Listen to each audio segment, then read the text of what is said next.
It winds for hundreds of miles through some of the most remote country Idaho has to offer. Lonely sagebrush plains, imposing mountain ranges, stark river canyons, and rain-soaked forests.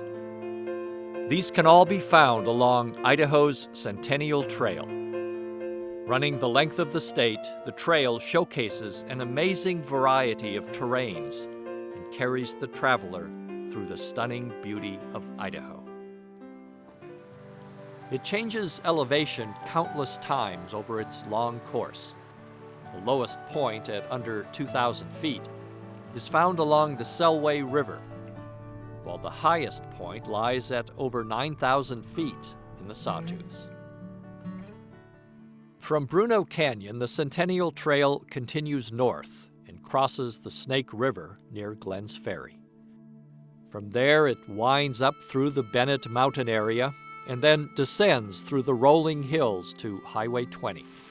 This part of the trail includes a series of back roads that run through some surprisingly scenic areas, including the Castle Rocks country.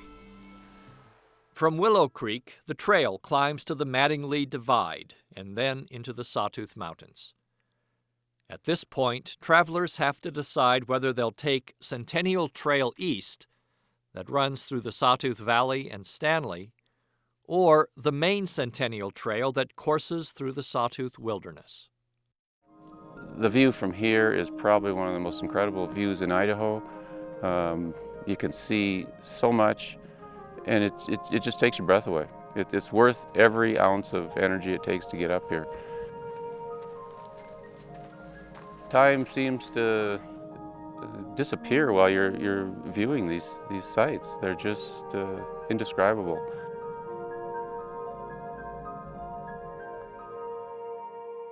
From the Sawtooths, the Centennial Trail continues to curve northward. And when it reaches the Frank Church Wilderness, there are again two options for travel. You can either continue along the middle fork of the Salmon River or jog to the west along the boundary of the wilderness. In a few more miles, you reach Dagger Falls and the launch site for raft trips down the Middle Fork.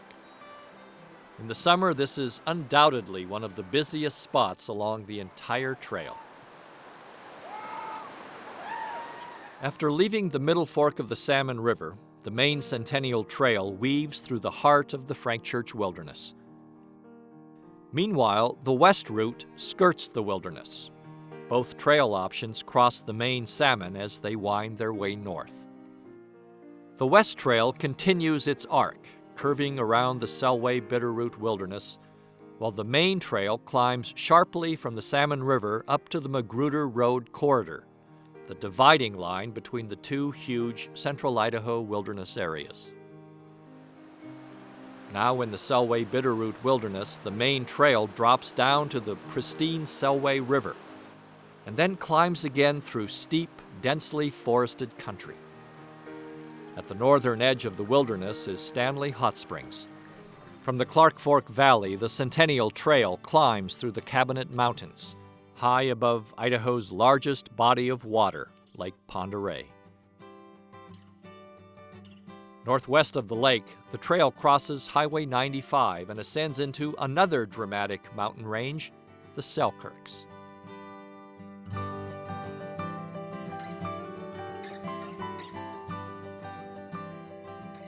The last leg of the Centennial Trail curves along the east side of Priest Lake and then heads north through the lush forests that stretch all the way to the Canadian border.